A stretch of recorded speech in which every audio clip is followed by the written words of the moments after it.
On February 8th, 2020, my whole world got turned upside down.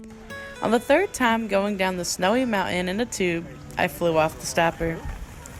After a trip to the hospital, I found out I broke my right humerus in half. The amount of pain I felt was like nothing else I have ever experienced before. I remember at my first orthopedic appointment that I had to fill out paperwork, and one of the questions was, "Are you depressed?" I remember saying to my uncle, "What kind of question is that?" Boy, did I find out later why that question was on there.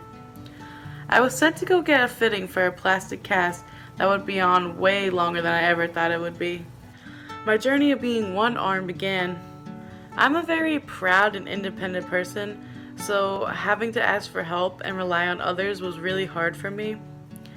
Although I was really grateful for all of the help, I did start to learn how to do all the basic things I used to do before, not to mention with my non-dominant arm.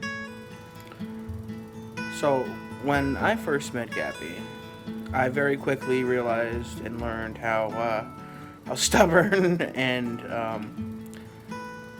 what's the word? Prideful. Yes, that's it. And prideful she is. She doesn't like asking for help from anybody for anything, for any reason.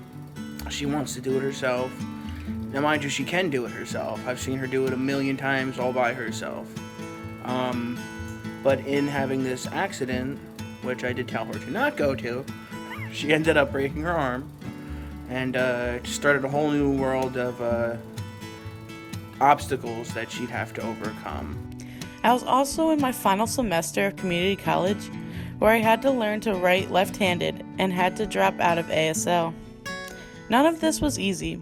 I had appointments every few weeks where they would check on my progress, and I was told that it was healing, but slowly. Until the end of May, I was told I wasn't healing at all and that I'd have to go for a CAT scan.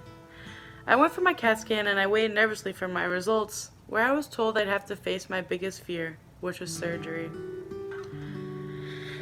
I was told that I was never going to heal at all and that I'd have to go to a more qualified doctor. This is where that question of, "Are you depressed?" really came into play, because I was nothing but sad and scared.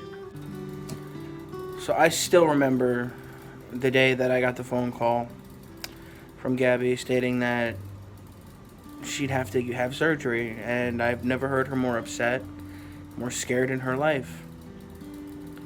I simply basically just kind of like talked her down and, told her that I've been through it before and it's not as bad as it's made out to be. She calmed down a little bit, but she'd have to go through the surgery in order to really see. And she did it. I felt like I was sitting on death row and was trying to do things I loved before going under the knife. Then August 20th came around, and I woke up after an hour and a half with some metal in my arm, so happy and appreciative. I had my arm wrapped up with plaster, so I had to sponge bath for 2.5 weeks, which surely makes you grateful for showers.